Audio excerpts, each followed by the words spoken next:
মোদী মহোদয়, আপনি এসব কল্পনা করেন মানুষ না। তার কারণ আপনি নিজেই জানেন আপনি কি পেশা নিয়ে নিজের জীবন শুরু করেছিলেন।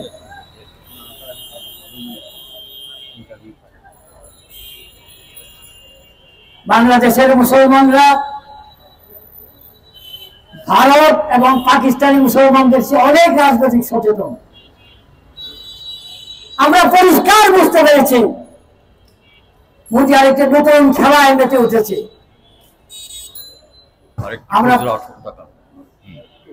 আমরা পরিষ্কার কণ্ঠে ভারতীয় অপশাসনকে স্পষ্টভাবে জানিয়ে দিতে চাই, অতি বাড়াবাড়ি আপনাদের জন্য কোনো কল্যাণ বয়ে আনবে না, আপনাদের জন্য অপেক্ষা করতেছে ধ্বংস।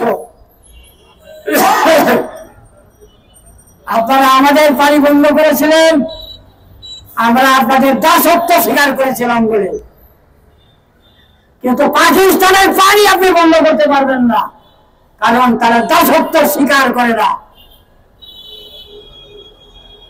আমরা পরিষ্কার ভাবে বলতে চাই, হয়তো খোঁড়াখড়ি রক্তারক্তির চেষ্টা করবেন না, কেউ বসে থাকবে না। বিশ্ব মুসলিমরা এক না হলেও আপনার দেশের যে মুসলমানরা আছে তারা কি আপনার প্রতি খুশি? আপনার প্রতিবেশী দেশ বাংলাদেশ আপনার স্বৈরাচারী পতনের পরে বাংলাদেশে যে মুসলমানরা আছে তারা আপনার দিকে তাকিয়ে থাকবে না, পাকিস্তানের মুসলমানরা আপনাদের তাকিয়ে থাকবে না।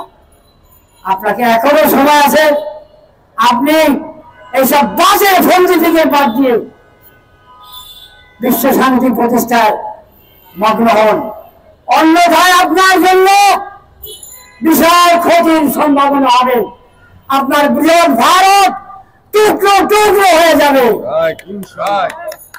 আমরা আপনাদের সাথে বন্ধুত্ব সুলভ ব্যবহারে বিশ্বাসী এবং আমরা মনে করি যে আপনি মশলা নেন যে বাংলাদেশে নাকি হিন্দুদের উপর অত্যাচার হয়। নিজের ভারতে আপনি কি করছেন? প্রতিনিয়ত মুসলমান হত্যা করতেছেন, প্রতিনিয়ত মুসলমানদের ধর্মস্থান মসজিদ ধ্বংস করতেছেন, মুসলমানদের লক্ষ সম্পত্তি দখল করার জন্য অপচেষ্টা করতেছেন। আপনি বিশ্বের সর্বশ্রেষ্ঠ জানেন আপনার রক্ষা হবে না।